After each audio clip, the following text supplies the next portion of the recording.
Hello, everyone, and welcome to the Fisherman's Post Saltwater Podcast series. This episode is titled King Mackerel Fishing 101.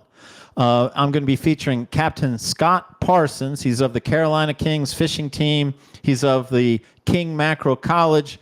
We're going to be talking specifically about live bait fishing for king mackerel, including types of live bait, how to catch that live bait, rods, reels, tackle and rigs, downriggers, kite fishing, and more. So a lot to cover in this episode. I'm your host, Gary Hurley of Fisherman's Post, and Fisherman's Post has been serving the saltwater fishing community of North Carolina since 2003. We've been bringing you fishing reports, fishing tournaments, fishing schools, premium content, and here in our latest and greatest effort, the Saltwater Podcast series, where we reach out to our captain and guide friends from up and down the North Carolina coast, asking them to share with us their thoughts, their insights on how to catch more fish more often.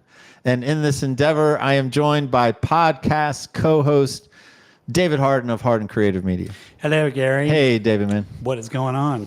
Well, we're going to talk about King Mackerel Fishing 101. King Mackerel College. Yeah, man. This is good. I'm expecting, Yeah? I'm going to learn some stuff. Yeah, this isn't King Mackerel Elementary School. This is King Mackerel College. This is man. college. Okay, so it's more advanced. So we're not pulling out crayons and drawing king mackerels. No, man. He's going to, he'll talk about King Mackerel College, but man, he's going to tell, people who are curious how to get on a king mackerel. That'll be great. It will be great. Well, before we get started, let's thank our loyal sponsors. First up, Port City Signs and Graphics.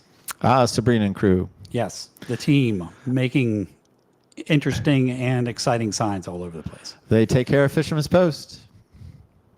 So you want to look at some signs while we're on the topic? I love this game. Okay, so we're going to show two signs. You're going to tell me which one was made by Port City Signs and Graphics, which one was not made by Port City Signs and Graphics. I'm perfect at this game. Okay, here's sign number one. I pulled a muscle digging for gold, just a minor injury. I wonder if Emmett is related to Indian Hills Community Center. I mean, Terrell. Not Emmett. I wonder if Terrell is related. Possibly. They're in that place is in Colorado, by the way. They could be related. Yeah, they're good. Okay, let's look at sign number two.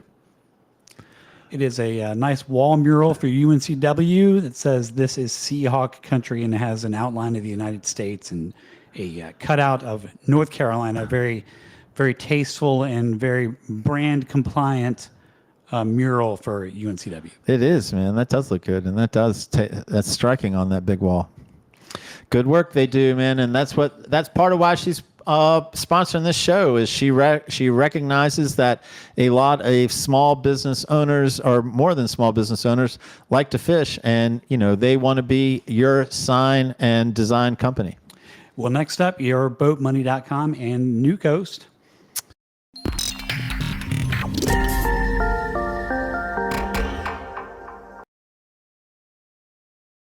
The special effects. Oh, that's Scott Bradshaw, man. He just does good work. He does good work no matter what he does. I tell you, man.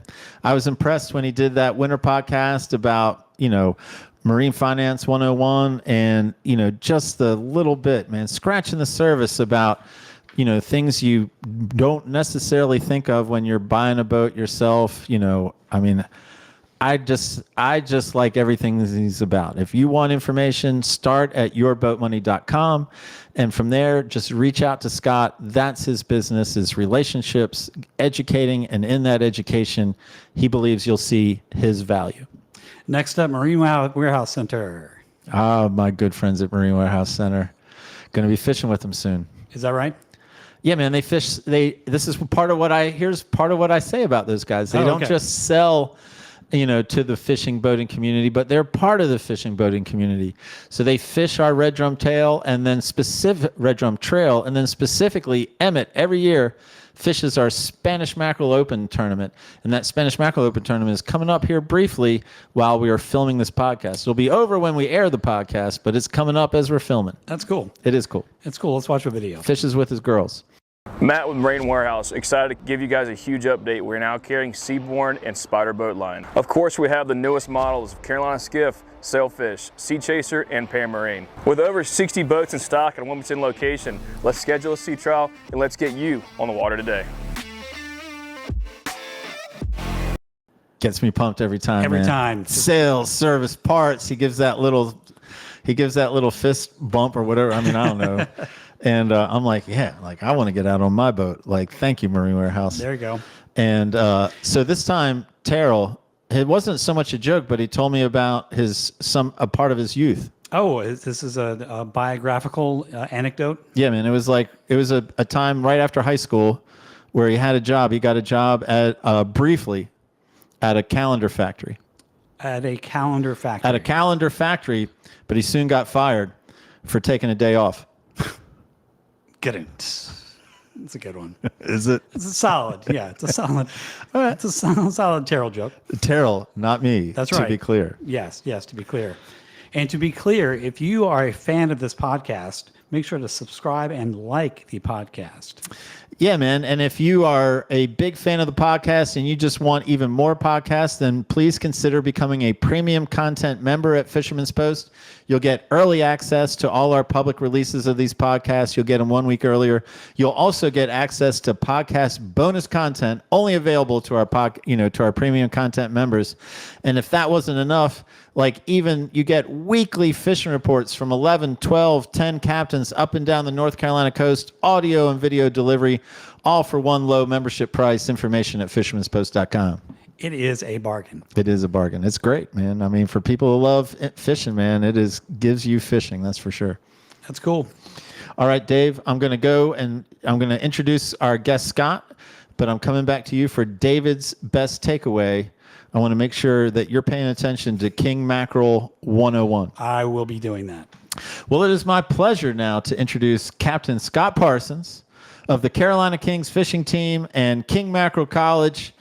And I bet he's also going to plug King Mackerel Tackle, just another venture that he's in. Man, this is a busy guy. Scott, welcome to the show. Thank you for having me, Chris. I appreciate it. Yeah, man. And so we're here. We're going to talk about king mackerel fishing. You're out of the Morehead City area. You travel all over to king mackerel tournament fish. King mackerel has been a passion of yours. And with all that being said, I'm almost answering the question for you. No one gets on the show until they answer 2 questions. You tell me you're ready for your questions. I'll give you question number 1. All right, I'm ready. All right. All that hoopla. I still want to know why we should listen to anything you have to say about a king mackerel. You know, I'm thinking about that question, and you know, a lot of my friends probably want to know the same thing. But I've been king mackerel fishing since 1974, so I've been doing it a very long time.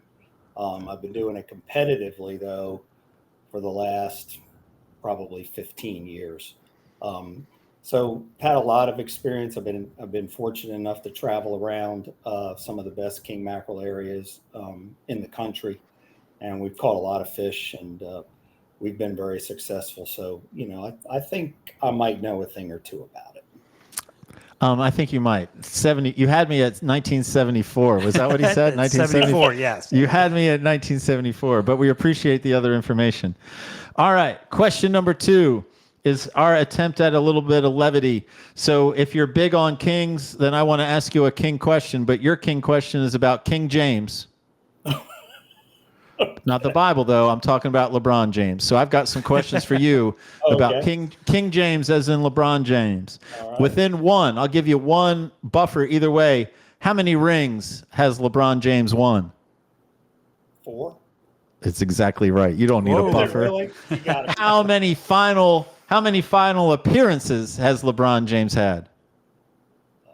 7.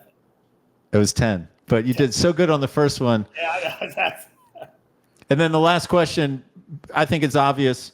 Who's better, LeBron James or Michael Jordan? Oh, Michael Jordan. I know. I agree, too. I hope people complain about that, but I fully agree. My son, we have arguments about that all the time. Oh, gosh. I fully agree. Come on. Are you kidding me with that one? All right. I don't want to take anything away from LeBron, but, you know, Michael. All right, Scott, we're going to get into king mackerel fishing, and we're going to get into specifically live bait king mackerel fishing. But before we do that, basically part of the spawn of this idea of doing a podcast with you came from, you know, me being aware of something you've recently created, which is King Mackerel College. And so before we get into teaching people about king mackerel fishing, live bait fishing on the podcast, let's have you tell them about, you know, what it is, what King Mackerel College is. Okay, sounds good. The idea that I had was to teach people about king mackerel fishing. Well, a lot of people come in and they go into the tackle shop and they say, "What do I need? What do I do?" Well, this is a way for them to get a hands-on experience, not in a classroom, but actually on the boat, on the water. So if they want to learn how to throw cast net, we'll do that. We'll go through tackle, rigs, line, how to keep live bait. We can get into kite fishing if they want to learn how to do that. We'll go over downriggers. So we'll just try to cover every aspect, and we'll actually go out on the water and apply some of these techniques on the water. Doesn't mean we're going to go catch a fish, but it means we're going to show you what you need to do so that you can go out on your boat and do it on your own. Right on. I like that. Again, I like the concept, Fisherman's Post, we have our fishing schools, but there's something special about on the water, muscle memory and all that. All right. So, so with live bait fishing, I think in our show notes, we're going to start with live bait. So first off, I guess, this is airing in early July. But of course, you're king mackerel fishing more than just in the summertime. So I guess give me the 101 on live bait as it relates to king mackerel fishing. Well, the most popular bait, of course, is pogies or menhaden. They're obtained basically through a cast net. The other, I would say the second most popular bait is bluefish. They're caught on hook and line. Some people are fortunate enough to get them in a cast net. Also, we have thread herring are a good bait. People use pinfish, mullet. So just about anything that swims when you're out there, the king mackerel is going to eat it. But the pogies and the bluefish are the two most popular baits. Okay, so as far as catching pogies, catching menhaden in the summertime, if I was saying, "Hey Scott, man, I want to go out and try king mackerel fishing. What do I need? Give me some pointers to help me, I guess, find and catch pogies to throw on in the summer." Yeah, the $1 million question. Around here, we have some specific areas that we like to go, and everybody knows that you can go up what we call behind Harker's Island and try to find the pogies. Basically, when we go over there, we look for pelicans diving because you don't want to look for seagulls. They're not after menhaden. They're too big. So you want to look for pelicans diving on the water. Chances are, if they're diving in the water, that's what they're diving after is menhaden. So we go over there and we watch for them. We also look for them to flip on the surface. We also watch our depth finder and we can mark them, in the subsurface of the water. So if we mark them real good, we spin around on that area and throw the net on that too. So basically it's cast netting, throw a cast net. You want to have at least a 10-foot cast net. If you're trying to use a 6 or an 8-foot, it's really going to be hit or miss. But if you have a 10 or a 12, some people, throw 14s. But if you have a cast net like that, your chances are you've got a pretty good chance of catching the bait. So if we're seeing some flips up in the distance, or not at distance, but up ahead, man, what do you cover in king mackerel college? Like, how do I approach a school of pogies so that, I'm throwing the cast net one time and not 5 times? Exactly. We want to get downwind from them. We want the wind to blow us toward them. It's also easier to throw the cast net. It's a pain in the butt to throw the cast net into the wind. So you want to throw it with the wind, and you just have to ease up on them slowly. Don't power in and, then pull the boat back and make a big wake and everything. You just want to motor in slowly. Generally, they'll keep flipping a little bit around you. And then when you see the flip, you throw the net on it. And so it's okay to king mackerel boats aren't using a trolling motor, man. You guys are just in idle speed, just sort of creeping up on them. That's what happens. That's correct. Yeah. Idle speed. Yep. And one thing I love, so I'm guessing that most people here who are watching this or listening to this, may fancy some tournament fishing, but right now just want to get into the realm of successful king mackerel fishing.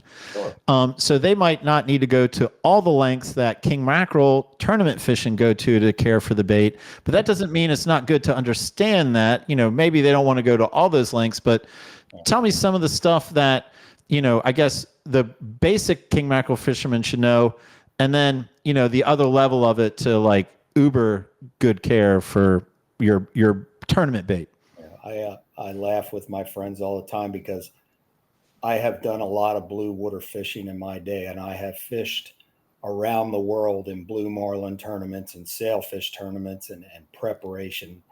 And I prep more for a king mackerel than I ever have for a blue marlin. It is hilarious to me, the amount of work that I put in. But if you're just the everyday guy and you're going out, you throw the cast net. A lot of people just throw the net, bring it onto the deck and throw the pogies on the deck and then scoop them into the live well. That's actually the last thing you want to do. You really don't want to do that. That your bait's not by 1 o'clock in the afternoon or 12 o'clock, your bait's going to really look bad. There's other ways. What we have is called a transfer pen, and it's basically a 36-inch round collapsible pen that we put into the water, and we empty the cast net into that. And then we scoop the pogies out of that into the live wells. That way they're really not bruised up too bad, and we try to take good care of them. So ideally, for summertime, we'll just focus on summertime, even though people might want to apply this in the fall. What's your ideal size of pogie for the summertime king mackerel fishing? And then as far as live wells go, like everyone's live well is a different size, or not everyone, but most of them are. Like what's too, how do we quantitate too many pogies in the live well? That's a great question. The size pogies we want to get, we like to have, 6 to 8 inches would be awesome. Last year, all through the summer, I mean, the pogies were like 5 inches long. It was like we couldn't figure out what was going on, but we couldn't find what we consider to be a good pogie. This year, however, there are what we consider good pogies all over the place now. I don't know why, what the rhyme or reason was, but yeah, so that's what that's what we want, somewhere in the 6 to 8 inch area. If we could get them this time of year, that would be great. And then what's too many pogies in a live well? You really don't want to go with a 6 or an 8 inch pogie. You really don't want to go more than a pogie per gallon of water. So if you've got a 40-gallon live well, I think you'd be okay with 40 pogies. If you've got a 20-gallon live well, then you need to only carry 20. If some boats have 12 or 15-gallon, whatever it is, it's about a pogie per gallon, and they'll do pretty good. I can do that math. That's pretty easy math. I'm glad it works out that way. Yeah.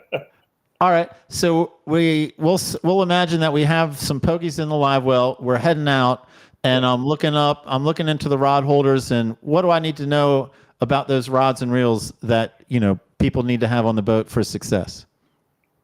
For us, we like we have a 7-foot, what we call medium action, that has a fast tip on it. The tip is flexible because you're not using an outrigger to pull the bait. You're using the rod tip to help pull the bait. So the rod tip will help absorb the shock of the fish so it doesn't jerk it through the water. An outrigger doesn't really bend much. So if you go over a wave or you hit something, it's going to jerk the pogie and make it look unnatural. So you want about a 7-foot medium action rod. The reel is, you want it to hold maybe, 400 yards, a 20-pound test. It doesn't have to be a big reel. Fairly fast crank. I mean, if you can get 5 to 6, 6 to 1 ratio on it, that's excellent. But if you're the gentleman who's just trying to figure out what to do, you can go, by Chase and Tails or the new sports shop, and you can buy those TLD 15 combos that they have. They're perfect for the gentleman who wants to just try and figure this thing out. They spool them with line. They're really the right kind of rod. The reels hold the right amount of line. Or you can get, like we have, and our reel costs as much as two of those outfits at the noose. So it just depends on how elaborate you want to get, but you can get in there and start this thing, at a fairly inexpensive level. All right. And what about terminal tackle, man? So for live bait fishing, man, what is your go-to rig, or what are your go-to rigs if you like to put something different out? The most popular rig is what they call a single strand wire. And if you go into any of the tackle shops and they sell king mackerel rigs, that's probably what they're selling is single strand wire with 2 treble hooks. What I like to use is, I think you guys can see this, is a 1/0 circ ring single hook with a ring on it, and then a number 4 treble. The wire that we like to use on king mackerel tackle, I call it my premium wire. This is actually 49 strands.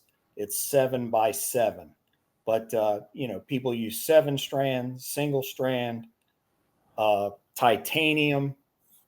There's all kinds.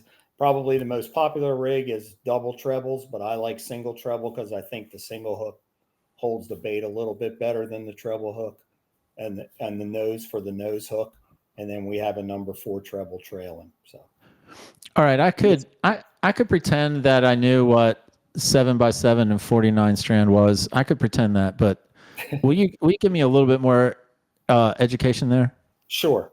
What makes this wire so nice, I think, is it's very supple. It's very, it's almost like using monofilament to pull your baits. So it makes the baits look very natural. 7-strand wire is going to be a little bit stiffer than this, and then single strand wire is going to be a lot stiffer. But so that's basically the differences. It's easier to rig this type of wire, 7-strand or 49 strand versus single strand, because you gotta know with single strand how to do a haywire twist, and that can get a little bit complicated, especially for the novice. But other than that, it's pretty cut and dry and pretty easy. So, and the rigs are about, I don't know, I think when somebody orders on king mackerel tackle and they order a rig from me, I cut the wires at 30 inches long. So that's about how long these rigs are. So is that 30 inches from the swivel to the first hook, or 30 inches from the swivel to the last hook? From the swivel to the treble, to the back of the treble, from the tip of the swivel to the back of the treble. And is there a pretty standard length from one hook to the other hook? I guess we're imagining a 6 to 8 inch bogey, and that's why it's sized up? Yeah, and generally when I make a rig, I'll put my arm up against the, and you can see so got my arm length plus another inch or so beyond it. So that's how I judge how long to make them. Okay. All right. So we've got our rods and reels. We got our basic king mackerel rig for live bait king mackerel fishing. What do you tell people, or how do you teach them? How do you coach them as far as finding the kings? Because doing everything right but not being where the kings are isn't gonna equate to success. And I know it's easier asked than answered, but certainly you probably give people some help into the process of trying to find a summer king mackerel bite. Yeah. The summer king mackerel, we tend to try and find, we'd love to find 79-degree water, but most of the time we're fishing in 81 or 82. We want to find bottom structure of any kind. We tend to try to stay away from wrecks because, and they hold a lot of amberjack, and an amberjack can really become a real pain in the neck when you're trying to catch king mackerel. So we tend to stay around hard bottom areas. Now, don't get me wrong, amberjack will congregate around those also, and then we look for, you want to try to find bait. And most of the time, the bait you want to find is suspended. You want to find it suspended in the water column and not sitting on the bottom, because basically if it's sitting on the bottom, it's probably bottom fish. So, the king's, not that they don't go down there and eat the bottom fish, but most of the time we're looking for bait suspended in the water column. There's a lot of charts out there that you can get that show hard bottom areas, show artificial reefs, all that kind of stuff. So, that's generally what we try to do. So for your backyard of Moorhead, Atlantic Beach, and for the months of July to August, like, I know we're generalizing, and, I hesitate to even ask, but like typically they would head out to 60 feet of water. They would head out to 90 feet of water. What would be a good starting? And, you have to observe when you're going out and, do some homework, but in general. In general, in the summertime, we fish deeper, because generally the deeper water is generally a little bit cooler than the shallower water. So when I say deeper, I mean, 80 to 120 feet, somewhere in that area. And then earlier in the spring and later in the fall, we start moving in closer to shore in the shallower parts of the water.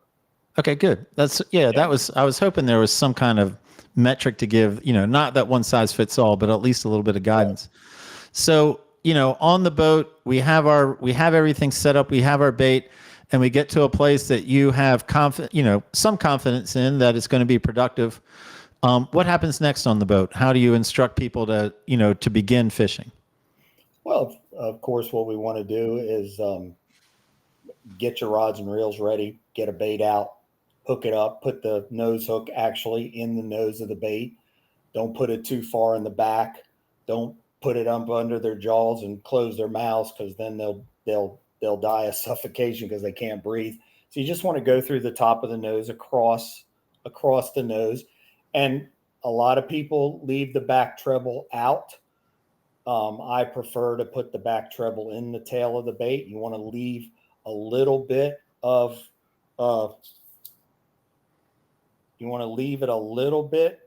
distance. You don't want to put it on there so it's super tight. That makes the bait hard to swim. So if you leave a little bit of a gap, a little bit of bend in the wire when you put it in its tail, so it can swim better and easier.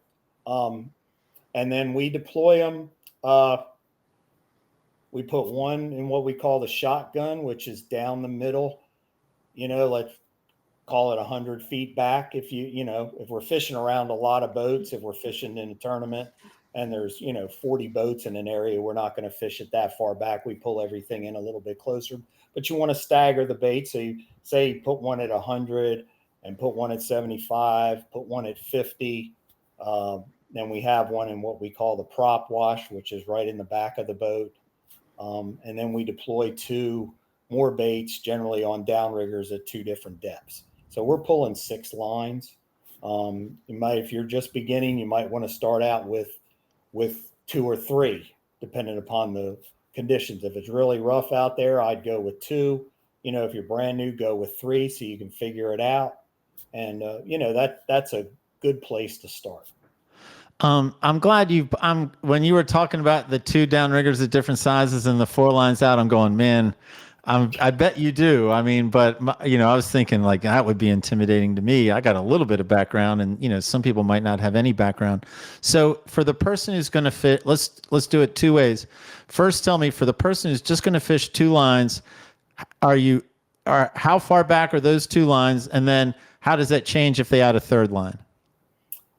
Okay, well, I generally, we call the shotgun bait insurance. For some reason, that bait gets bit a lot, the one that's furthest away from the boat. So we want to put one further away from the boat And then the next one would be about midway. If you're only putting out 2 lines, put one far out, say if you're going at trolling, your trolling speed is going to be 1 to 2 mile, 1.5 to 2.5 miles per hour.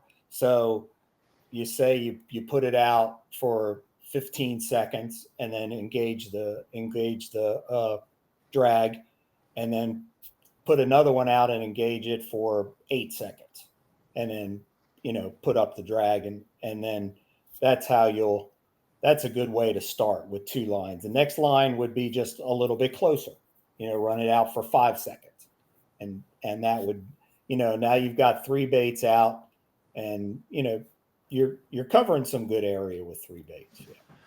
Okay. And then, you anticipated the question I was going to ask about trolling speed. So are you putting it in idle, or you find yourselves knocking it in and out of idle speed, idle forward? That's totally dependent upon sea conditions. But most of the time for us, it's in and out of gear. We want to stay in that, 2 mile an hour area. We'll put it in gear once it hits up to like 2, 2.25, 2.5. We'll pull it back, let the boat drift for a while till it gets down to like 1.2, and then put it back up and let the boat go like that. If it's a little bit rougher, we can go into a head sea and keep the engine in gear. Sometimes we have to use 2 engines. So it's just whatever keeps us in that speed. And, keep an eye on your baits too, so they're not coming up out of the water and skipping or whatever. You want them to keep them as swimming as naturally as possible. So you have to use a little bit of common sense, I guess is the word I might want to try, so that you're not, if you think you're pulling your baits too hard, then you probably are. So back off of it and let yourself drift for a little while. Okay. Next question would be, if I'm pulling 2 lines and my starboard, I'm going to confuse myself. My starboard line is out furthest. It's out 150, and my other line is out 75. Does it matter which way I turn? Does not. That's why we stagger the baits, because the idea is when the baits are trolling and you got a bait up, I'm trying to see what this camera's doing. We got a bait up here, and I'm going all confused. But anyway, the baits go underneath each other and they don't get tangled up. So it doesn't matter which way you turn. No. All right. Now, I have trolled my 2 baits with confidence, and I even did a 3rd bait with confidence, but now I want my 3rd bait to be a downrigger line. How do you set me up for success on putting a downrigger line down? What do I need to know? Okay. Well, first thing you need to know is obviously how to use your downrigger, but you'll have a clip on your downrigger, so you'll run your bait out, say 25 feet behind the boat. You'll put the line in the clip. We use, and then this comes from my blue water days. Most people just put their finger in the line and spin it around like in a loop. So they'll take, I can do it with this wire real quick. So they'll take it like this, and then they spin it like this, say 10 times. And then they put it in the clip, and that stops the bait from slipping as you're pulling it through the water. From my blue water days, that to me has the potential to kink the line. So what we do is use rubber bands, and I'll take a rubber band and actually wrap it around the line 6 times, and then put the rubber band in the clip. So the rubber band is protecting the line. Once you have that done, just take a look at your depth of water, and generally your first bait you put out, put it about halfway down. So if you're in 60 feet, put it down 30 feet. If we're trolling 2 downriggers, we'll designate one for the lower part of the water column. So if it's 60 feet, that bait will fish from 30 to 60. And the other bait is the upper water column, and that bait will fish from 0 to 30. So we just stagger them in the water column to try and find where we might be getting a bite. Okay, I'll follow all that. I mean, it makes sense. Of the halfway down, and or just two different downriggers. But of course, before we put a single bait in the water, you informed me. You said, "Hey, man, you want to make sure your drag is set correctly." And what does that mean? Live live bait fishing, you don't want a heavy drag, because a lot of time the king mackerel just crash the baits, and a lot of the time when we catch a king mackerel, the hook is not even in the mouth of the king mackerel. It's hooked on the side of the gill. It's hooked underneath. The line's wrapped all around their head. I mean, it's really crazy. So you don't want to have a lot of drag. So rule of thumb for us is we're at about 3 pounds of drag. We check ours with a drag scale, but you just don't want it. You want to have it a little bit taut when you pull it out, but it it's just a little bit of tugging, figuring it out. But right at around 3 pounds is where I like to go, no matter what pound test line I'm using. It doesn't matter. So that's our basic rule of thumb. Okay. And so we have our drag set before we put out a single bait, but now we got our baits out and we're in our 80 to 120 feet. And as it would go, because King Mackerel College is good, we've got a bait, we've got a bite, and all of a sudden we've got one of our reels sort of screaming drag. What happens next on the boat? How do you tell people to handle that first big King Mackerel bite? Well, what we do is once the bite happens, the person that's angling, if you're in a center console boat, the captain will start to make a turn toward the side that the bite was on.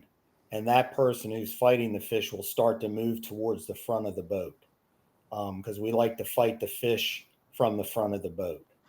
And then the other lines we bring in and put them in the live, at least one in the live well. So if you're fishing 3 lines, you got one out that's got the fish on, definitely bring the downrigger in. You absolutely do not want to leave the downrigger in the water when you're fighting a fish. Take that bait, take the pop it loose from the clip, crank it up and set it in the live well.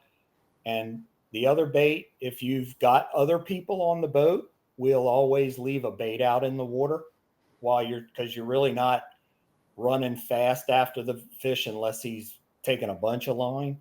So you can actually keep fishing, but you just want to give chase with the person at the front of the boat. And that's what we do. So you're heading in the direction of the fish, but you're not worried about really making progress on it. You're going to let that fish run out and then start getting your line back, or yeah, when you make the turn for the king, with the boat, you'll start to gain on it, because they make a real good run their first time, and then they sort of hesitate. So then you can, then you're going to get a bunch of your line back, and then and then the battle. King mackerel are fun fighters, but they're not brutal fighters. I mean, sometimes you get a fight that lasts 20 or 30 minutes or maybe longer, but most of the time you've got a king to the boat in 5 or 10 minutes, and they're at the side of the boat ready to be gaffed or released, whatever you're going to do. all right, let's talk about that. I mean, I was certainly going to head in that direction, and as you said, gaffed or released. So some people want to bring a king home and eat it. Some people just want the thrill of king mackerel fishing, knowing they can do it. So first, walk me through what would be the successful steps for a successful release of a king mackerel, not pulling out the gaff? Yeah, absolutely. Try to leave the king in the water. And all you do is, get a pair of scissors or wire cutters and cut the leader off as close to the mouth or wherever the king is. If the king's hooked in the side, you can grab the hook with the pliers and pull it out. If he's hooked in the mouth and the wire is coming out of the mouth, just cut it off as close to the wire as possible. King mackerel are not what I would call a robust species. If you bring them on the boat and they're in there for too long, they're not gonna survive. So if your intention is to really release them, then the way to release them is to just let them there in the water, If you want to figure out how big they are, have your buddy take a picture and put your hand down, near them on the water. That way you can judge, how big the king mackerel is, and then just cut the leader and let him swim away. So as the angler, is he still up in the bow of the boat, or are you positioning him in somewhere different to make this release easier? When we're going to release, the angler will start to move toward the stern of the boat, because generally in most center consoles, the stern is lower than the bow. So it's easier for the person who's going to release the fish to get it under control. So you want the angler to follow you back there, and we'll instruct them to do that. And then once we grab the leader, the thing to do is to back off on the drag, because if the fish all of a sudden takes off, you want to let the line go and then the fish can run. If you've got a tight drag, sometimes it'll rip the hook out, which is not bad if you're going to release it, but it's if you want to get pictures and that kind of stuff. So before we go to Gaffing, you reminded me, so as if this is truly King Mackerel 101 and they're just taking any advice you'll give. So when the angler up in the bow of the boat, man, are they like lifting the rod tip up and reeling down, lifting the rod tip up and reeling down, or, what's optimum, retrieval technique? It's not a pet peeve of mine, but this is where it gets me. It's when we're giving chase to a king and the angler's up in the front and he's cranking back and reeling and cranking back. You're not accomplishing anything by pulling back on the rod, unless the king. If you've got a big belly in the line, and generally king mackerel fishing, you do bill fishing, but the belly in the line is if the king mackerel is over here, and you're, at the opposite end of it. And, you're looking over to your right and your line's over there and there's a big U-shaped bow in the line. Then you have to pump the rod to get the bow out. The bow will not come out by just simply reeling. But if you've got the king zipping off in the distance and you're giving chase, then all you need to do is have the rod at maybe a 30-degree angle and just crank. You don't have to pump. You don't have to start pumping until you get up and down on top of the king mackerel. So you're giving chase and you're cranking and you just need, a lot of people will be there and they're going like this and they're making themselves tired. The only thing you need to do is just watch the spool and make sure you're gaining line and the rod tip is staying bent. So you're not killing yourself, because a lot of times people are reel, and they're reeling actually against the drag and they're not gaining a lot of line. So you just want to just reel steady, keep the rod. As long as the rod tip is bent, then you're doing just fine. And then once you get on top of the king mackerel and the line's going up and down, that's when you pump and wind. You don't have to pump and wind while you're giving chase. All you're trying to do at that point is recover line, and lifting the rod tip doesn't help you recover line when the king is straight out. With King Mackerel 101 fishing, is there a time where you would have the beginner increase the drag? No, not a beginner. No. Okay. So now walk me through the best technique for gaffing a king to get it in the boat successfully. Well, for us, our tournament gaffs are 12 feet long. So you want don't try and stick the gaff down into the water. Like if you think the king is 3 or 4 feet down and you want to try and get down there to get it, you got resistance from the water. It's very hard. The king will see it coming.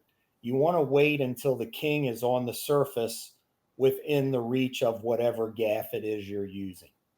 So for us, a 12-foot gaff, if he comes in within distance of that gaff, then I'm going to stick him and pull him in.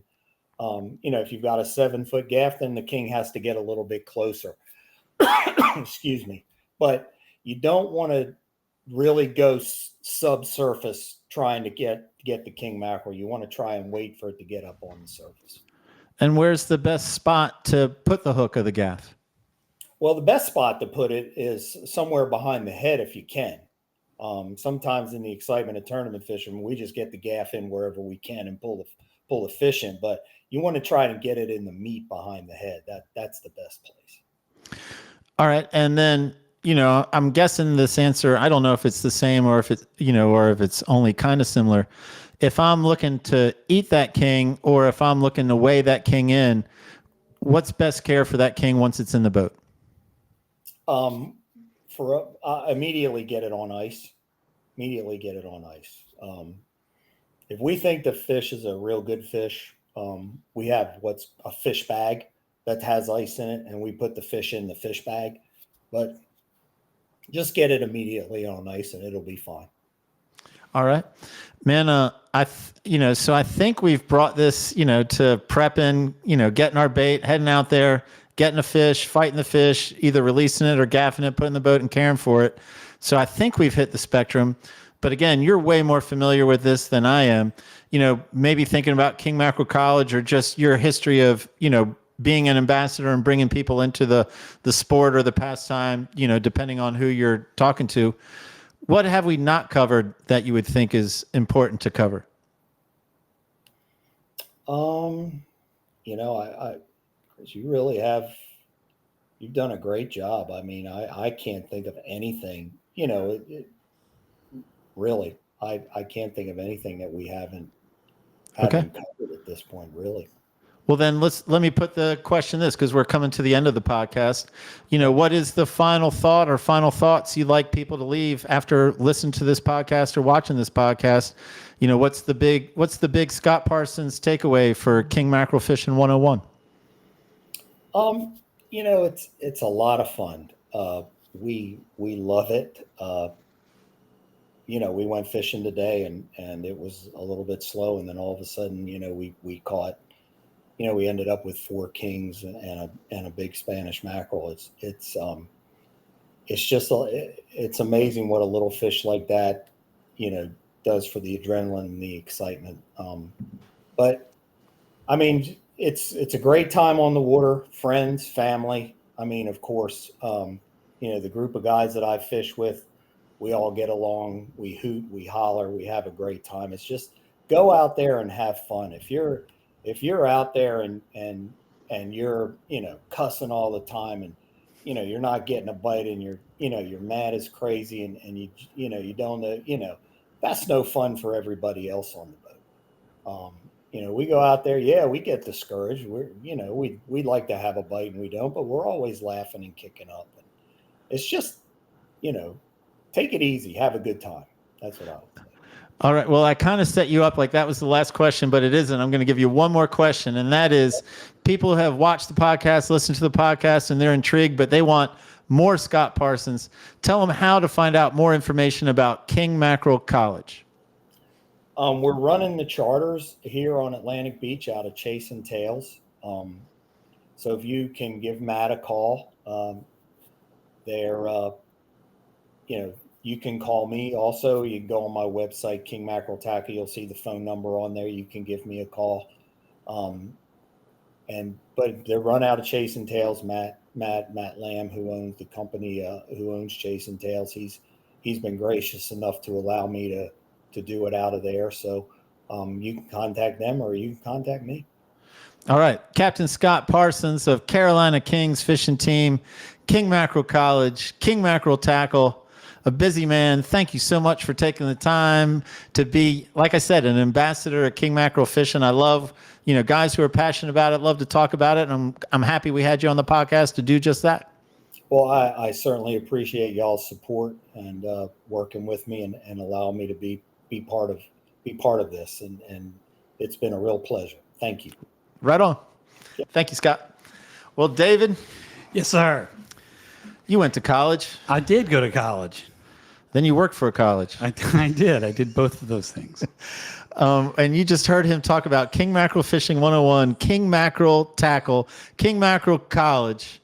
What is David's best takeaway? Well, I'm always into the process of getting the bait. It's been a challenge for me. But one of the things that I had never heard about bait was actually when you catch bait, you don't want to dump it out like I do. Dump it out on the deck, scoop it up, throw them in there, and they're all dead by the time they hit the bottom of the live well. But there's actually a pen that he uses that puts it in the water, and then you're just sort of scooping the bait out of the water into another container of water, which I'd never heard that before. Yeah, I'm not well versed, but I'm versed enough to know that there is, probably even a more elaborate process than he just told us about these guys, who are, very competitive in the king mackerel circuit, and the care for bait is impressive. Sure is. Let's before we go, let's think of what we're going to say first. Let's thank our sponsors. We got Port City Signs and Graphics, YourBoatMoney.com, and New Coast, and Marine Warehouse Center. Yeah, man, we have great sponsors. Fortunate to have them. Enjoy doing the podcast, and they really make the podcast possible. And then again, one more time, man, if you're a fan of the podcast, want more podcasts, then you can get early podcast access. You can get bonus content, from not available publicly, as well as our weekly fishing reports, all by being a premium content member. Go to fishermanspost.com.